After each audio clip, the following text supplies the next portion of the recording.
Hello बच्चों, कैसे हो आप लोग? अच्छे होंगे बेटा। बेटा मैं आज आपके लिए लेकर के आई हूँ यूपी बोर्ड 10th क्लास के लिए रसखान जी का चैप्टर है आपका सवैया सवैया के अभ्यास प्रश्न। बेटा मैं चैप्टर आपको पहले ही पढ़ा चुकी हूँ। संपूर्ण व्याख्या जानने के लिए आप पिछला वीडियो देख लेंगे और आज मैं आपको इसके अभ्यास प्रश्न बता दूँगी। ठीक है बेटा, क्या जानेंगे? आज हम जानेंगे रसखान जी का चैप्टर है आपका रसखान। रसखान, ठीक है। रसखान जी का चैप्टर है आपका सवैया सवैया, ठीक है बेटा। और हम जानेंगे बेटा सवैया के अभ्यास प्रश्न। अभ्यास प्रश्न, ठीक है बेटा। तो आज हम इसके अभ्यास प्रश्न जानते हैं। बाकी का बेटा आप पिछले वीडियो से देख लेंगे इसका संपूर्ण व्याख्या समझने के लिए, ठीक है। तो देखते हैं बेटा। पहले बेटा हम इसका जो पद्यांश है हम पद्यांश को पढ़ेंगे। सभी बच्चे अपनी अपनी बुक निकाल लें और बुक में जो अभ्यास प्रश्न है अभ्यास प्रश्न के पद्यांश देखेंगे। तो पहला इसमें दिया गया है आपका क्वेश्चन, दिए गए पद्यांशों पर आधारित प्रश्नों के उत्तर दीजिए। आपको क्या करना है, पहले पद्यांश पढ़ना है और जो पद्यांश से जो आपको क्वेश्चन पूछे गए उनके आंसर आपको देने, ठीक है। तो देखते हैं क्या कहते हैं। मानस हो तो वही रस खान बसो ब्रज गोकुल गाँव के ग्वारन। क्या कह रहे हैं रसखान जी? रसखान जी कहते हैं मानस हो तो वही रस खान बसो ब्रज गोकुल गाँव के ग्वारन। जो पशु हो तो कहा बस मेरो, जो पशु हो तो कहा बस मेरो, चरो नित नंद की धेनु मझारन। पाहन हो तो वही गेर को, पाहन हो तो वही गुरु को, जो धर्यो कर छत्र पुरंदर धारन। जो खग हो तो बस सब बसेरो करो मेले, जो खग हो तो बसेरो करो मेले, कालिंदी कुंज कदम्ब की दारन, कालिंदी फूल कदम्ब की दारन। ठीक है, तो पहले हम इसका पद्यांश पढ़ा। अब बेटा हम इसके अभ्यास प्रश्न जानेंगे। तो इसके अभ्यास प्रश्न बेटा आपका पहला क्वेश्चन है, आपका पहला क्वेश्चन आ जाता है इसमें, आखंड से प्रस्तुत पद्यांश का संदर्भ लिखिए। तो इसे बेटा हम कैसे करेंगे, पहले हम देखेंगे इसमें लिखेंगे हम मानुस और मानुस, मानुस, ठीक है। और उसके बाद हम लिखेंगे यहाँ पे धारण, ठीक है। धारण इस तरह से आप लिखेंगे, ठीक है। कदम्ब की दारण, धारण नहीं डारण लिखे, कदम्ब की डारण, ठीक है। डारण, डारण, ठीक है। इस तरह से हम लिखेंगे। अब हमें क्या करना है, इसका संदर्भ लिखना है। इसका संदर्भ हम कैसे लिखेंगे, पहला क्वेश्चन हो जाता है आपका आकर्ण संदर्भ। संदर्भ, इसका संदर्भ बेटा हम कैसे लिखेंगे जान लेते हैं। प्रस्तुत पद्यांश, प्रस्तुत पद्यांश हमारी हमारी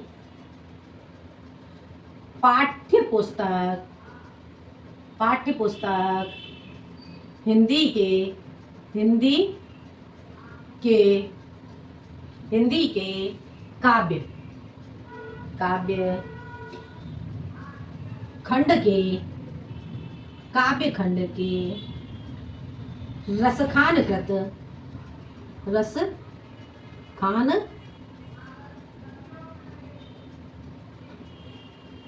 कृत, रसखान कृत, रसखाने, रसखाने ग्रंथावली, ग्रंथावली, रसखानी ग्रंथावली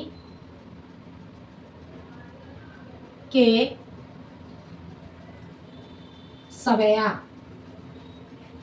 सवैया शीर्षक, शीर्षक से उद्धृत है, उद्धृत है, ठीक है बेटा।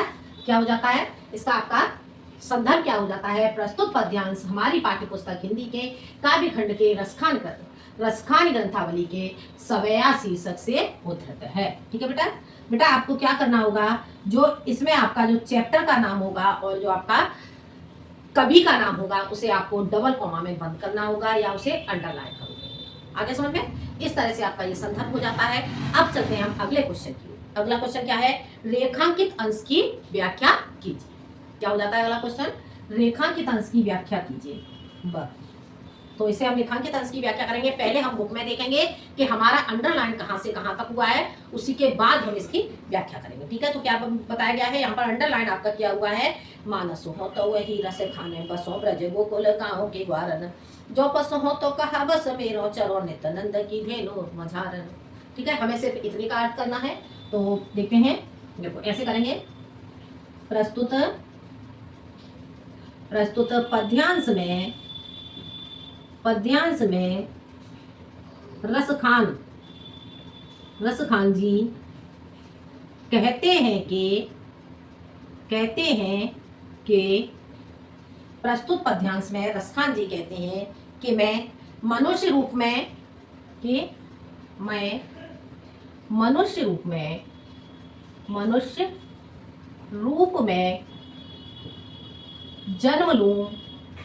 जन्म लूं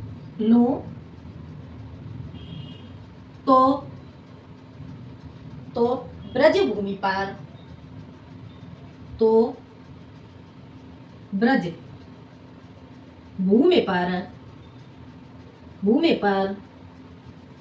गोकुल गांव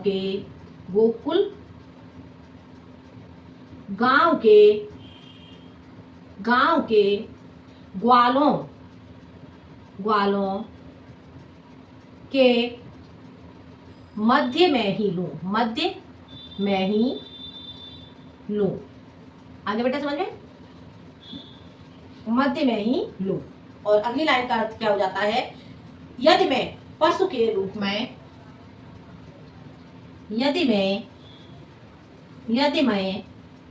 पशु के रूप में जन्म लूं तो इस पर मेरा क्या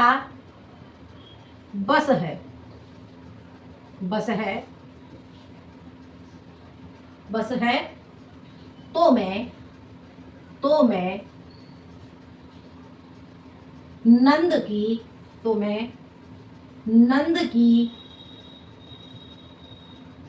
गायों के मध्य में ही चलूं। आगे बेटा समझ में, ठीक है बेटा। एक बार फिर से इसका रिवीजन कर लेते हैं।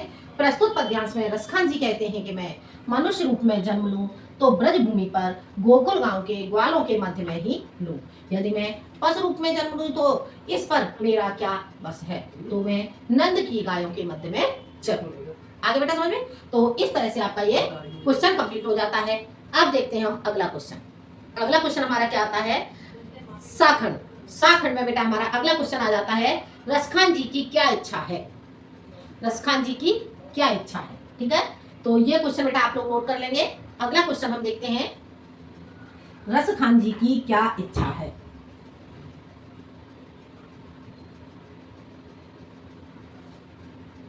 अगला क्वेश्चन जानेंगे बेटा हम, रसखान जी की क्या इच्छा है।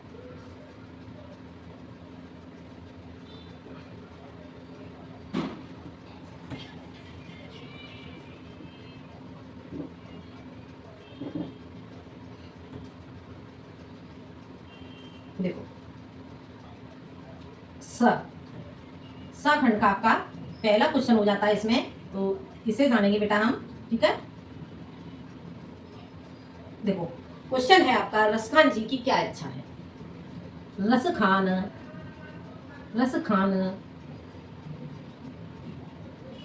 जी की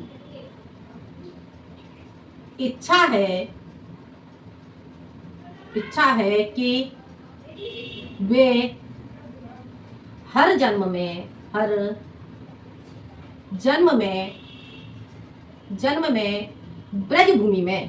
ब्रज भूमि पर ही रहे।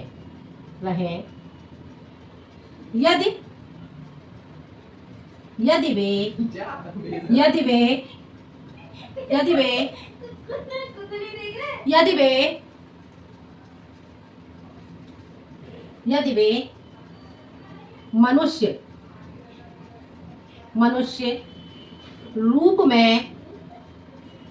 रूप में जन्म ले तो मनुष्य रूप में जन्म ले तो गांव के तो गांव के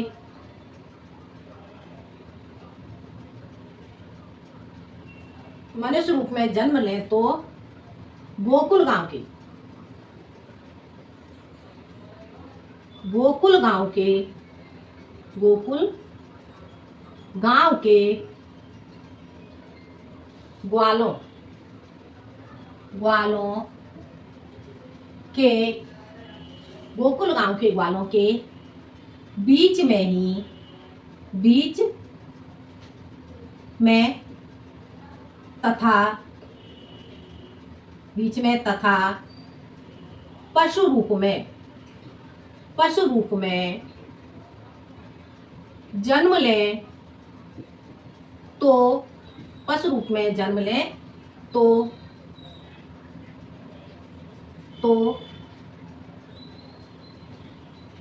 पशु रूप में जन्म लें तो नंद की गायों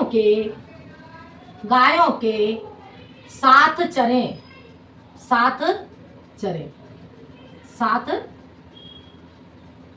चरें, ठीक है। और पत्थर बने तो गोवर्धन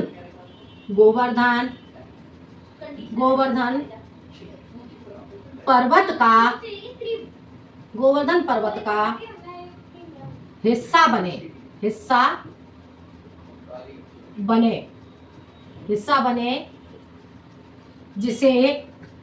जिसे श्री कृष्ण ने इंद्र का गर्व तोड़ने के लिए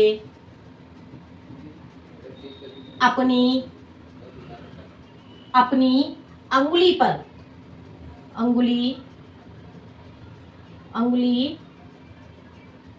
पर धारण किया था। आगे बेटा समझ में, ये आपका क्वेश्चन हो जाता है रसखान जी की क्या इच्छा थी, ठीक है। अगला क्वेश्चन है आपका पद्यांश का काव्यगत सौंदर्य लिखिए। बेटा मैं काव्यगत सौंदर्य हर पद्यांश का, जब मैंने आपको चैप्टर पढ़ाया संपूर्ण व्याख्या वाला, तो मैं वहां पर हर पद्यांश का आपको काव्यगत सौंदर्य बताती रही हूँ। फिर भी आपको मैं यहाँ पर बता देती हूँ, पद्यांश का काव्यगत सौंदर्य लिखिए। देखते हैं इसका काव्यगत सौंदर्य बी, ठीक है। काव्यगत सौंदर्य, काव्यगत सौंदर्य, ठीक है। इसका काव्यगत सौंदर्य आप कैसे लिखोगे, देखो पहला पॉइंट डालोगे इसमें भाषा, इसमें भाषा कौन सी है, ब्रज, ठीक है, भाषा ब्रज। अगला हो जाएगा रस हो जाएगा बेटा आपका शांत, ठीक है। उसके बाद आ जाएगा आपका गुण हो जाएगा बेटा आपका प्रसाद, ठीक है। और अगला पॉइंट आ जाएगा आपका अलंकार हो जाएगा बेटा आपका इसमें अनुप्रास, ठीक है। और छंद हो जाएगा बेटा आपका सवैया, ठीक है। सवैया छंद हो गया। और अगला हो जाएगा आपका पॉइंट रसखान जी ने प्रस्तुत पद में रसखान ने क्या किया है, कृष्ण के प्रति अनन्य भक्ति, रसखान ने कृष्ण के प्रति प्रेम प्रकट किया है।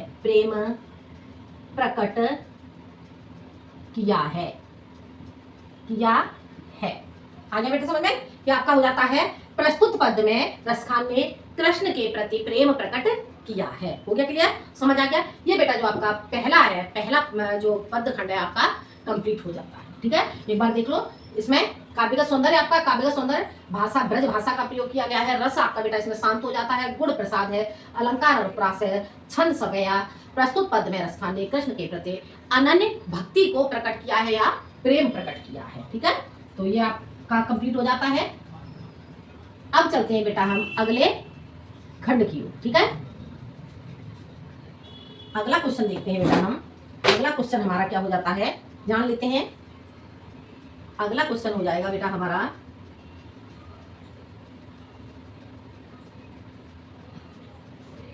देखो अगला क्वेश्चन, अगला पद खंड है बेटा हमारा। देखो देखते हैं बुक में, धूरे भरे। ठीक है, दूसरा हो जाएगा आपका धूरे भरे। धूरे भरे से लेकर के और लास्ट में आपका क्या हो जाएगा बेटा, धूरे भरे माखन रोटी।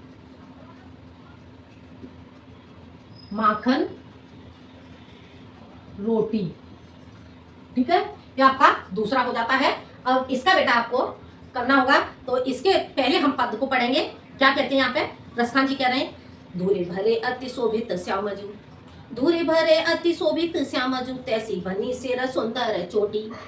धूरे भरे अति शोभित श्यामजू, तैसी बनी सिर सुंदर चोटी। खेलत खात फिरे अंगना पग, व्यंजनी बाजती पर पीरी कछोटी। वाछबे को रस खान बेलोकत, बासबे को रस खान बेलोकत। भारत काम कला निधि कोटि, काग के भाग बड़े सजनी, काग के भाग बड़े सजनी। हरे हाथ सुले गो माखन रोटी, हरे हाथ सुले गो माखन रोटी। ठीक है बेटा, अब हम इसके क्वेश्चन करेंगे। क्वेश्चन में इसके बेटा देखते हैं, पहला आपका हो जाता है अखंड प्रस्तुत पद्य का संदर्भ लिखिए। ठीक है, आपको क्या करना होगा, प्रस्तुत पद्यांश का संदर्भ। ये बेटा मैं आपको पहले ही समझा चुकी हूँ, जो मैंने आपको पहले वाले पद्यांश में बताया था, आपका इसमें संदर्भ वही होगा। अगला क्वेश्चन है आपका, रेखांकित अंश की व्याख्या कीजिए। ठीक है, तो इसे देख लेते हैं यहाँ, बा रेखांकित अंश की व्याख्या कीजिए।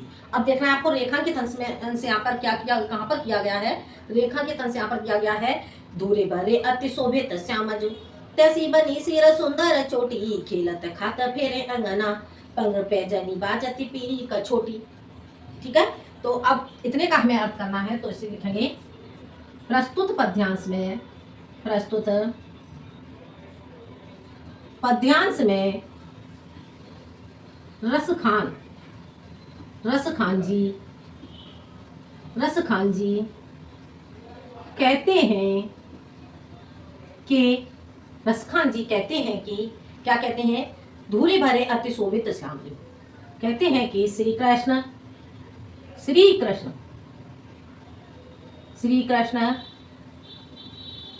धूल से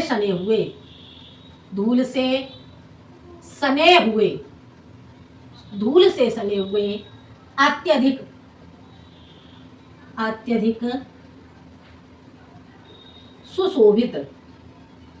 सुशोभित हो रहे हैं, अत्यधिक सुशोभित हो रहे हैं। तैसी बनी सिर सुंदर चोटी, उनके सिर पर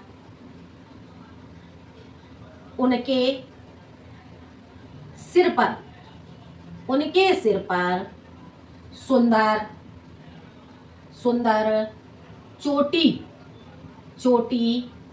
बनी हुई है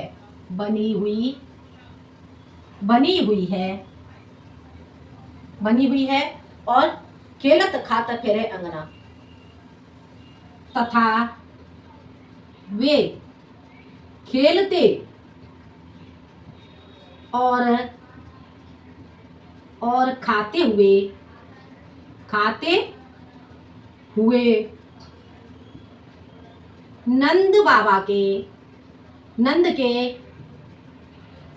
नंद के आंगन में घूम रहे हैं।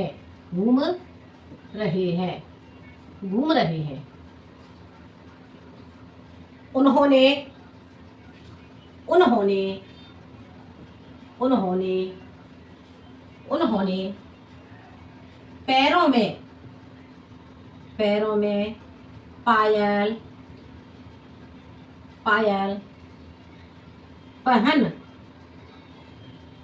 पायल पहन रखी है,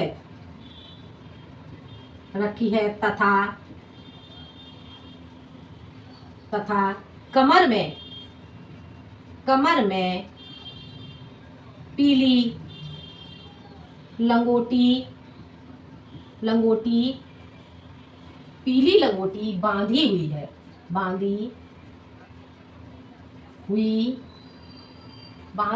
है। आगे समझ में? इस तरह से आपका ये हो जाता है। देखो क्वेश्चन क्या था आपका, रेखांकित अंश की व्याख्या कीजिए। ठीक है, तो ये आपका हो जाता है। एक बार देख लो, इसका रिवीजन कर लो। प्रस्तुत पद्यांश में रसखान जी कहते हैं कि श्री कृष्ण धूल से सने हुए अत्यधिक सुशोभित हो रहे हैं। उनके सिर पर सुंदर चोटी बनी हुई है तथा वे खेलते और खाते हुए नंद के आंगन में घूम रहे हैं। उन्होंने पैरों में पायल पहन रखी है तथा कमर में पीली लंगोटी बंधी हुई है। आगे समझ में? ये आपका क्वेश्चन कंप्लीट हो जाता है। अगला क्वेश्चन है आपका सा में बेटा आपका ए। ठीक है, ये क्वेश्चन आपका क्या है, इसमें क्वेश्चन में आपका पूछा गया है प्रस्तुत पद्यांश में किसे भाग्यशाली बताया गया है। तो ठीक है, इसका लिखोगे प्रस्तुत पद्यांश में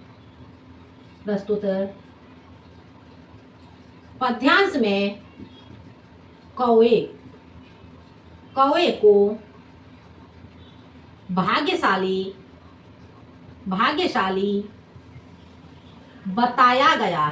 बताया गया है।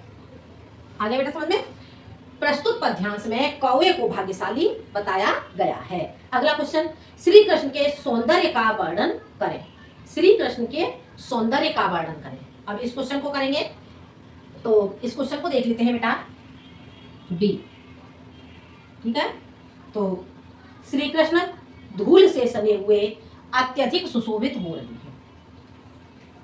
श्री कृष्ण, यहां से लिख देते हैं बेटा, इतना आप नोट कर ले कॉपी में। ठीक है,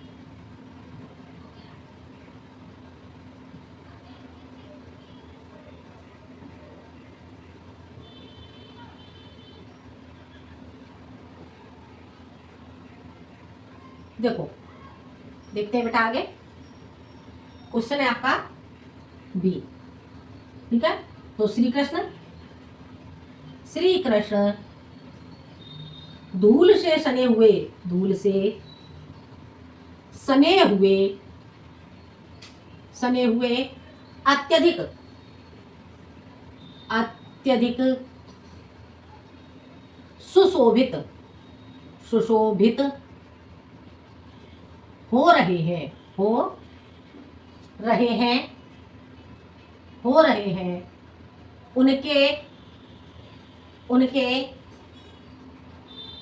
हो रहे हैं। उनके सिर पर सुंदर चोटी बनी हुई है और उन्होंने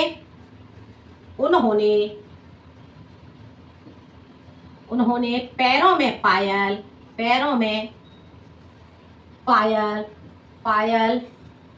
तथा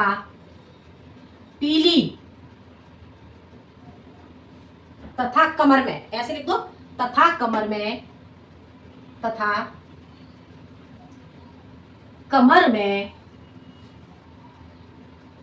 में पीली लंगोटी धारण कर रखी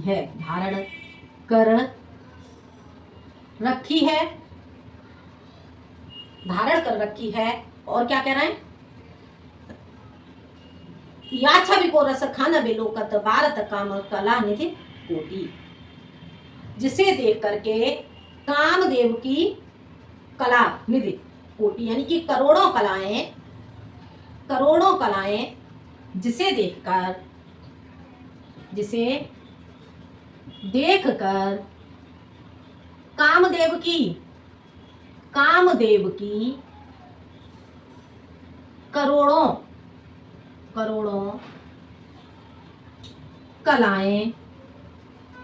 कलाएं न्योछावर न्योछावर हो रही है, हो रही है। आगे बेटा समझ में क्या हो जाता है क्वेश्चन। श्री कृष्ण धूल से सने हुए अत्यधिक सुशोभित हो रहे हैं। उनके सिर पर सुंदर चोटी बनी हुई है। उन्होंने पैरों में पायल तथा कमर में पीली लंगोटी धारण कर रखी है, जिसे देखकर कामदेव की करोड़ों कलाएं न्योछावर हो रही है। आगे समझ बेटा, ये क्वेश्चन आपका कंप्लीट हो जाता है। अब बढ़ते हैं बेटा हम अगले खंड की ओर। अगला आपका खंड हो जाता है तीसरा। तो देखते हैं बेटा, तीसरा खंड देखेंगे हम। देखते हैं अगला। देखो तीसरा आपका क्या हो जाता है, आज गई, आज गई और यहां से लेकर छोन है।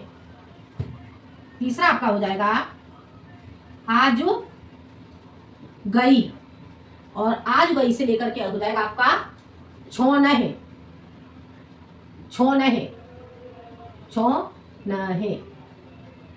ठीक है बेटा, ये आपका हो जाता है तीसरा वाला। अब बेटा हमें क्या करना है, इसे पहले हम पद्यांश को पढ़ेंगे। पद्यांश को हमें पढ़ना होगा। देखो तो यहाँ पर क्या कह रहे हैं रसकांत जी, एक सखी दूसरी सखी से क्या कहती है, आज गई हुती भो रही हो, आज गई हुती भो रही हो, रस खान रही वह नंद के मोहने। आज गई हुती भो रही हो, रस खाने रही वह नंद की मोहने। बापूजी ओ जुग लाख करोड़, बापूजी ये जुग लाख करोड़, जसोमती को सुख जाते कहो नहीं, जसोमती को सुख जाते कहो नहीं। तिल लगाए लगाए के अंजन, बोहे बनाए बनाए ठिठो नहीं। डारी हमेला निहार निहारत, भारत जो कुछ कारत छो नहीं। अब इसके क्वेश्चन देखेंगे बेटा। तो इसके क्वेश्चन बेटा आपका पहला क्वेश्चन आपका क्या हो जाता है, उपर्युक्त पद्यांश का संदर्भ लिखिए। तो ये क्वेश्चन बेटा मैं आपको कराई चुकी हूँ। ठीक है, अगला क्वेश्चन है आपका, अगला क्वेश्चन है आपका रेखांकित अंश की व्याख्या कीजिए। बेटा इस क्वेश्चन में आपका बुक में रेखांकित नहीं किया हुआ है। जो मेरे पास बुक है, मेरे पास जो बुक है उसमें रेखांकित नहीं किया हुआ है, अंडरलाइन नहीं है। तो आप इसमें चारों ही पद का जो अर्थ है आप लिख लेंगे, चारों ही पद का अर्थ समझ लेंगे, और उसके लिए आप जो संपूर्ण व्याख्या वाली वीडियो है वहां से आप देख लेंगे। मैंने आपको इसका चारों लाइन का अर्थ बताया हुआ है। ठीक है, तो इसे आप कर लेंगे। ठीक है, बाकी आप सुनना चाहें तो मैं आपको ये समझा दे रही हूँ। यहाँ पर एक सखी दूसरी सखी से कहती है कि हे सखी, आज मैं प्रातःकाल ही, रसखान जी कहते हैं कि एक सखी दूसरी सखी से कहती है कि हे सखी, आज मैं प्रातःकाल ही नंद बाबा के भवन में गई हुई थी। तो बाको जी है, जो नंद बाबा का पुत्र श्री कृष्ण है, वह लाखों करोड़ों साल जिए, यशोमती का सुख जाते कहो न। वो कहती है कि यशोदा मैया अपने पुत्र के साथ जो सुख का अनुभव कर रही थी उसका वर्णन नहीं किया जा सकता है। ठीक है, और आगे वो कहती है यशोदा मैया तेल, अपने पुत्र श्री कृष्ण को तेल लगा रही थी और उसके नेत्रों में काजल लगा रही थी, उनकी भौहें बना रही थी और उन्हें नजर से बचाने के लिए उन्हें नजर का टीका लगा रही थी। दारी हमेलन, उन्हें उनके गले में, किसके, श्री कृष्ण के गले में क्या पहना रही थी, मालाएं पहना, फूलों की माला पहना रही थी। हमेलन हार, माला पहना रही थी और उन्हें पुचकार रहे, अपने पुत्र श्री कृष्ण को पुचकारते हुए उन पर न्योछावर हो रही थी। आगे समझ में, तो इस तरह से आप इसका अर्थ हो जाता है। बाकी का आप संपूर्ण व्याख्या वाली वीडियो देख लेंगे। अगला क्वेश्चन है आपका, पद्यांश में प्रयुक्त डिठौने शब्द का अर्थ लिखिए। यह बच्चों को क्यों लगाया जाता है, डिठौने। तो ठीक है, तो डिठौने का अर्थ बेटा आपको लिखना होगा इसमें। तो डिठौने का अर्थ मैं आपको बता देती हूँ। ठीक है, तो देखते हैं इसे। इसमें क्वेश्चन है आपका, देखो, पद्यांश में प्रयुक्त डिठौने शब्द का अर्थ लिखिए। तो इसमें हो जाएगा आपका क्वेश्चन, देखिए आपका सा खंड है आपका। ठीक है, सा, बा, आ और बा मैं आपको समझा चुकी हूँ, आप कर लोगे। ठीक है, तो इसमें पद्यांश में प्रयुक्त, पद्यांश में प्रयुक्त, पद्यांश में प्रयुक्त डिठौना, डिठौने,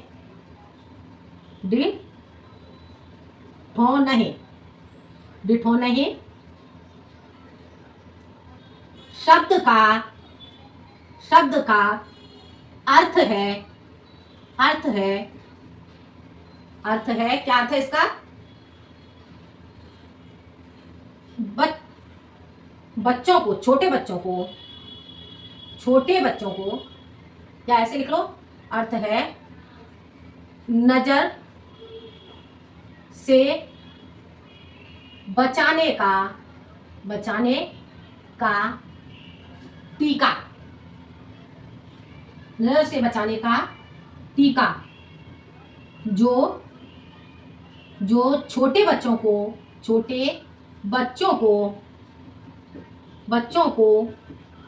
लगाया जाता है।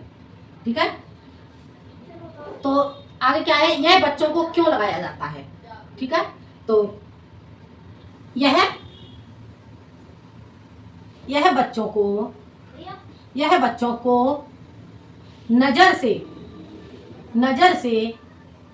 बचाने के लिए लगाया जाता है।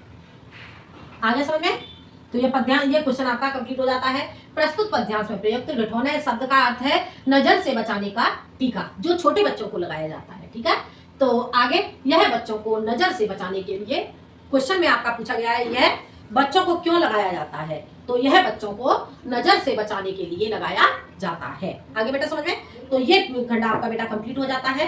अब हम चलते हैं बेटा अगले खंड की ओर। अगला खंड है आपका अगला पद्यांश है बेटा। अब हम देखेंगे अगला पद्यांश। ठीक है, अगला पद्यांश आपका क्या कहता है जान लेते हैं बेटा। अगला पद्यांश है आपका मोर पखा, और मोर पखा से लेकर के धरोंगी, मोर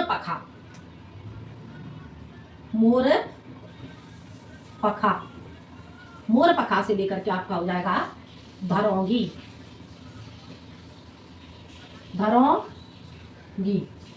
ठीक है बेटा, ये इस तरह से आपका हो जाता है। अब है इसमें बेटा आपका क्या पूछा गया है।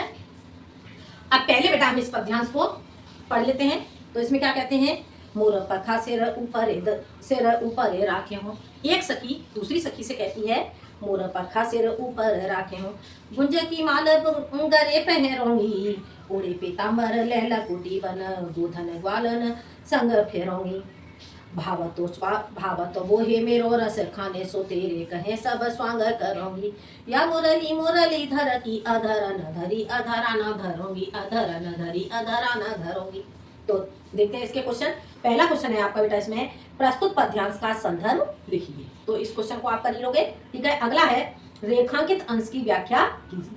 तो यहाँ पर रेखांकित आपका क्या हुआ है, मोर पखा सिर ऊपर राखे हो, गुंजा की माल गले पहरोंगी, ओढ़ी पीताम्बर लैल लकुटी बन, गोधन ग्वालन संग फेरोंगी। ठीक है, तो इसे मैं बता देती हूँ आपको, रेखांकित अंश की व्याख्या कीजिए। तो इसमें आपका ये कॉन्सेप्ट क्या हुआ है, रेखांकित अंश की व्याख्या कीजिए, बा खंड है आपका बा। ठीक है, आप कर लोगे। देखो प्रस्तुत पद्यांश में रस खान जी कहते हैं कि एक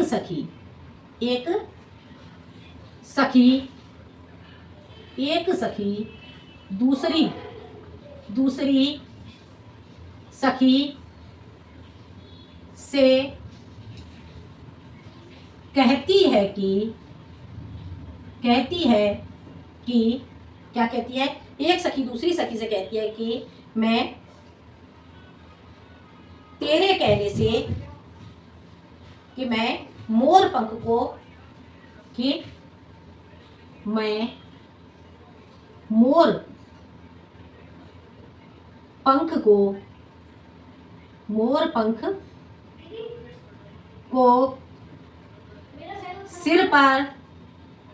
सिर पर धारण करूंगी। सिर के ऊपर लिखेंगे। ठीक है, सिर के ऊपर धारण करूंगी, सिर के ऊपर धारण करूंगी।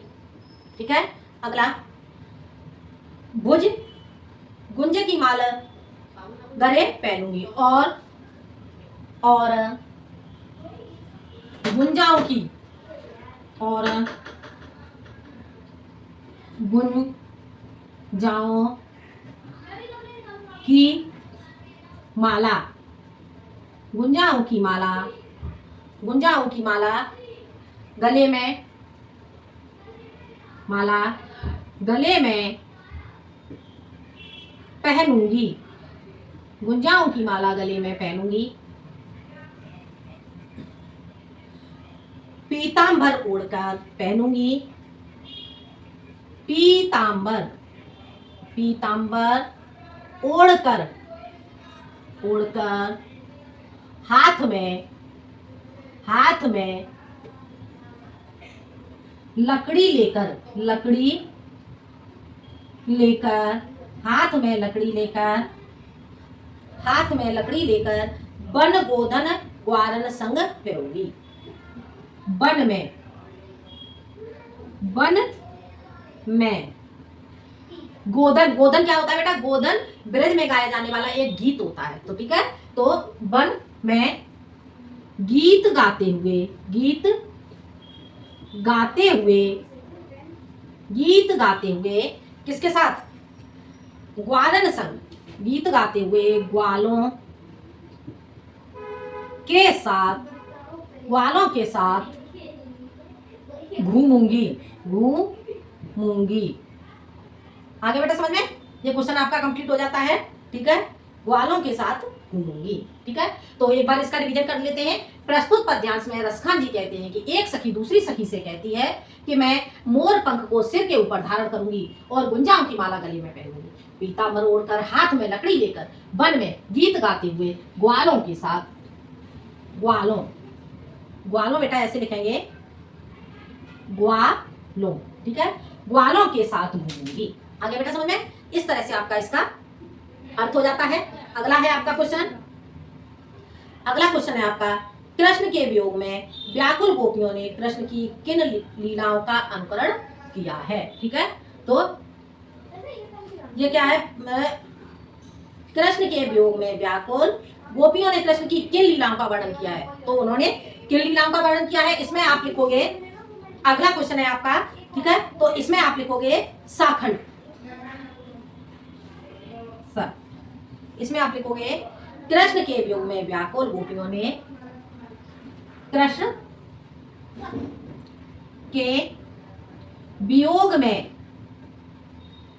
वियोग में व्याकुल, व्याकुल, व्याकुल गोपियों ने कृष्ण की व्याकुल गोपियां, गोपियां, गोपियां कृष्ण की, कृष्ण की, कृष्ण की लीलाओं का, लीलाओं का अनुकरण, अनुकरण, अनुकरण करती हैं, अनुकरण करती हैं। वे कहती हैं, वे कहती हैं, वे कहती हैं मैं क्या करूंगी?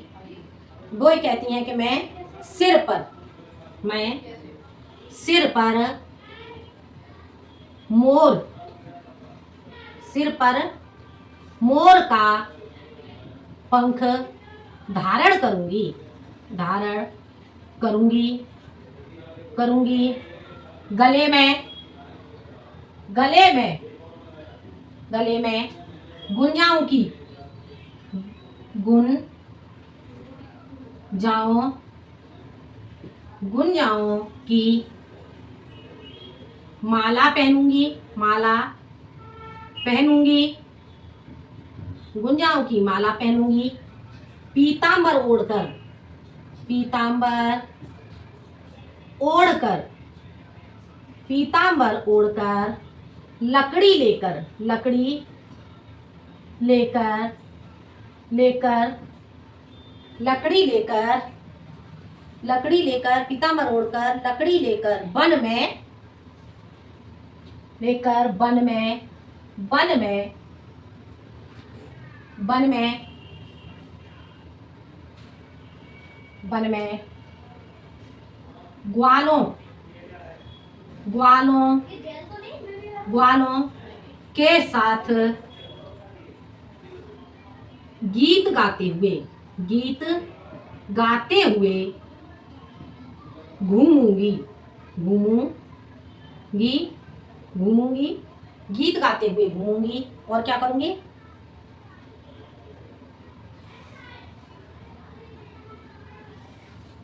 घूमूंगी। बस इतना ही करेंगे, ठीक है बेटा। तो ये आपका क्वेश्चन कंप्लीट हो जाता है। इस तरह से जो एक गोपी है दूसरी गोपी के कहने से श्री कृष्ण का अनुकरण करती है, ठीक है।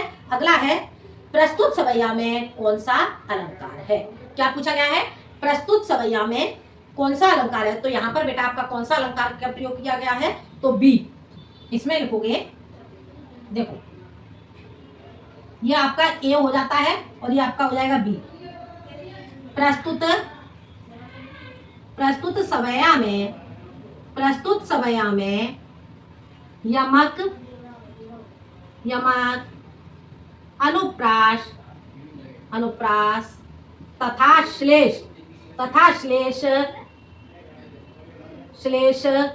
का प्रयोग किया गया है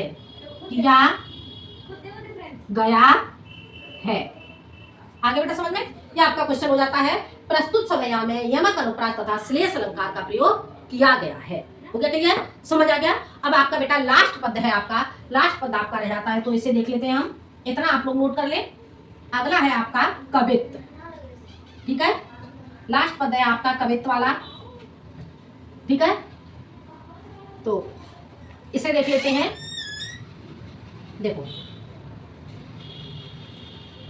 इसमें देखते हैं बेटा आपका लास्ट कवित्व। देखो क्या कहा गया इसमें, कहां से आपका गोरज, ये आपका 5वां पद हो जाता है गोरज। और गोरज से लेकर के आपका कहां तक है, इसमें प्राणे रिझावे हुआ है आवे रस खानेरी रस खानेरी,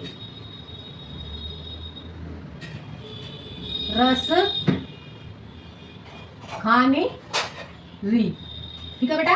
आगे समझ में, रस खानेरी।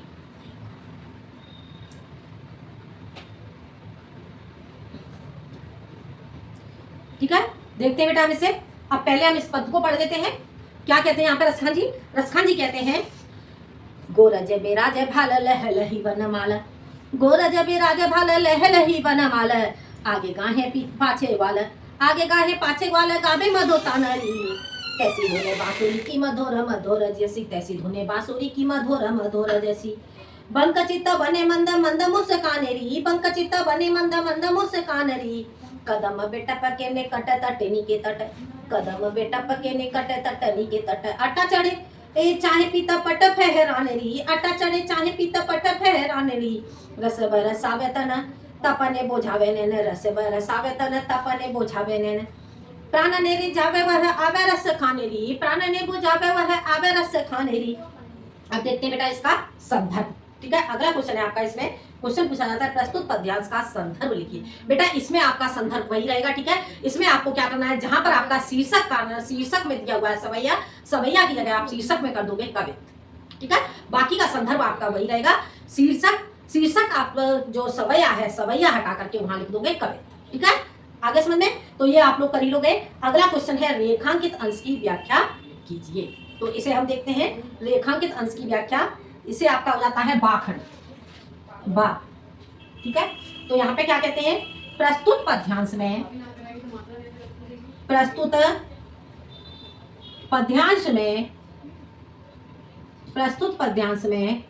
रसखान जी कहते हैं कि रसखान जी कहते हैं कि गोरज बिराज भाल लह लही माला, श्री कृष्ण के मस्तक पर, कहते हैं कि श्री कृष्ण के मस्तक पर गायों के चरणों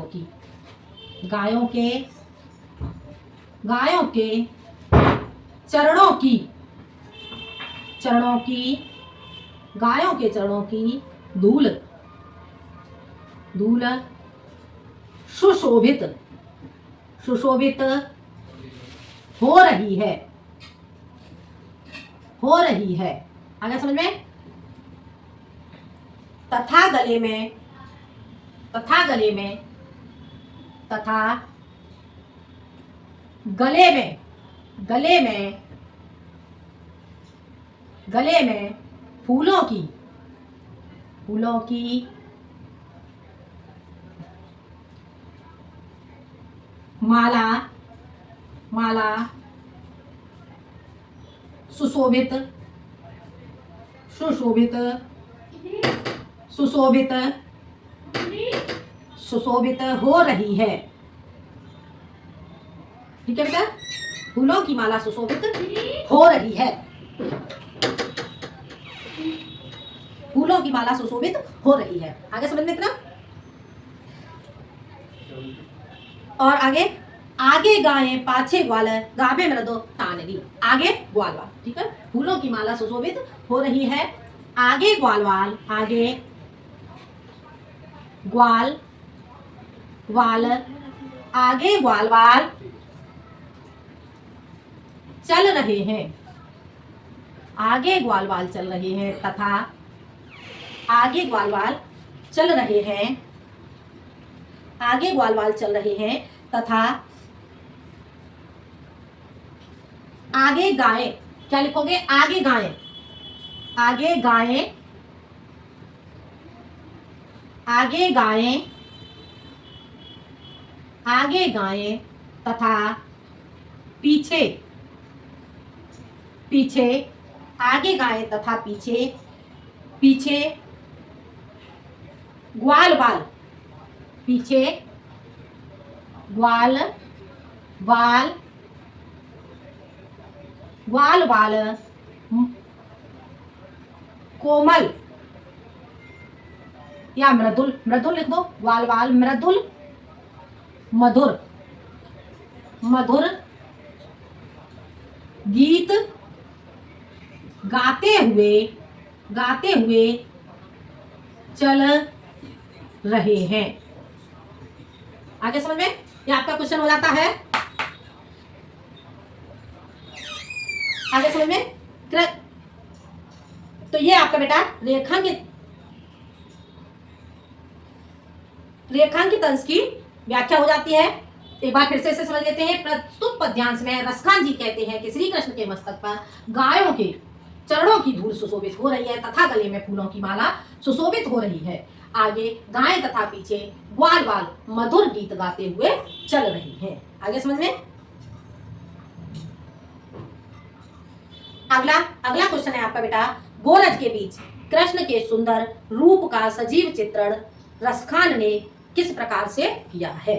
ठीक है, गोरज के बीच कृष्ण के मधुर रूप का सजीव चित्रण श्री कृष्ण ने किस प्रकार से किया है? तो इसे देखते हैं, इसे देखते हैं बेटा। आपका क्वेश्चन हो जाता है सा खंड का ए।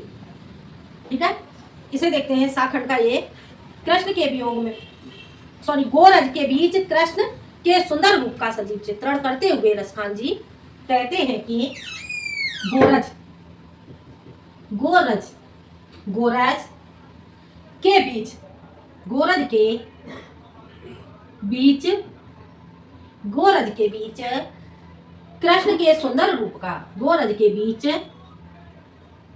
कृष्ण के सुंदर रूप का, सुंदर रूप का सजीव चित्रण, सुंदर रूप का सजीव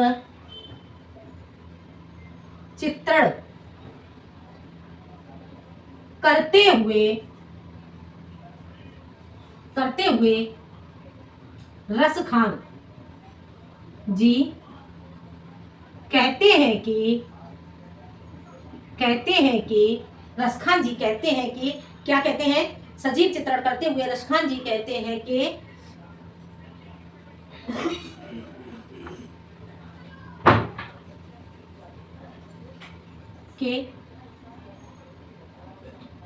कृष्ण गोरज श्री कृष्ण के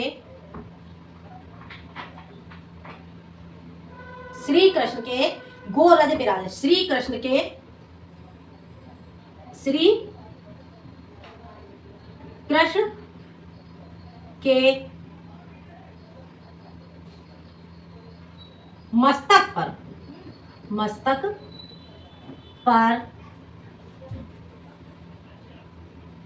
मस्तक पर गायों के खुरों की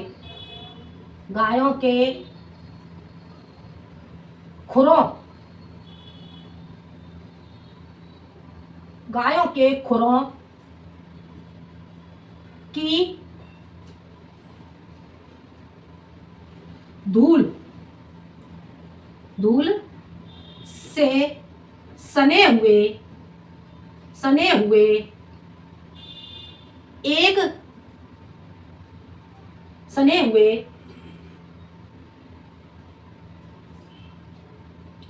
एक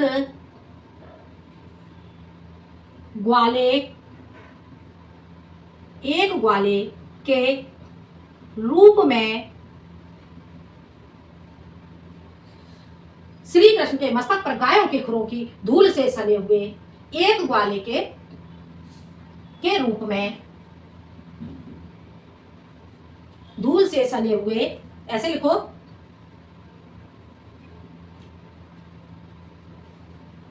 सुने हुए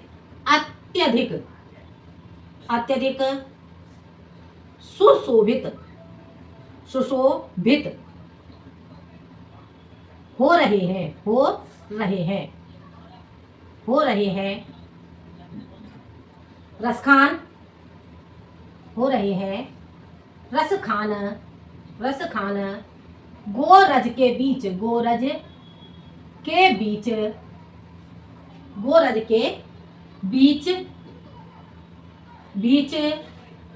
गोरज के बीच कृष्ण को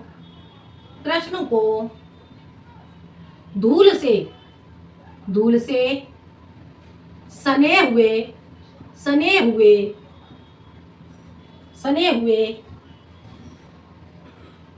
सने हुए एक ग्वाले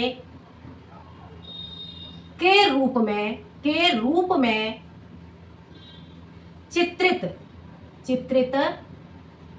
चित्रित समझ आ रहा है बेटा? चित्रित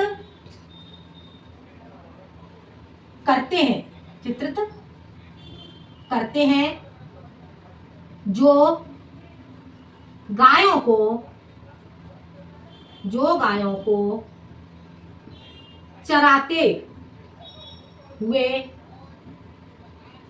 चराते हुए अत्यंत मनोहारी लग रहे हैं। आगे बेटा समझ में क्या हो जाता है, एक बार इस क्वेश्चन को समझ लेते हैं। गोरज के बीच में श्री कृष्ण के सुंदर रूप का सजीव चित्र करते हुए रसखान जी कहते हैं कि श्री कृष्ण के मस्तक पर गायों के खुरों की धूल से सने हुए अत्यधिक सुशोभित हो रहे हैं। रसखान गोरज के बीच कृष्ण की धूल से सने हुए एक ग्वाले के रूप में चित्रित करते हैं, कृष्ण को धूल से सने हुए एक ग्वाले के रूप में चित्रित करते हैं जो गायों को चराते हुए अत्यंत मनोहारी अर्थात मन को हरने वाले प्रतीत हो रहे हैं। आगे समझ में?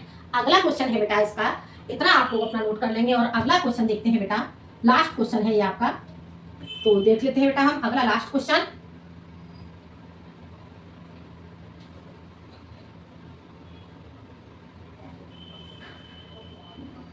देखते हैं अगला क्वेश्चन हमारा क्या है। अगला क्वेश्चन, प्रस्तुत समय में कौन सा ये कवि पद्यांश में किसकी विशेषता बता रहा है? तो कवि पद्यांश में किसकी विशेषता बता रहा है, तो इसका आंसर हो जाएगा आपका बी। ठीक है, सा का बी है आपका। कवि पद्यांश में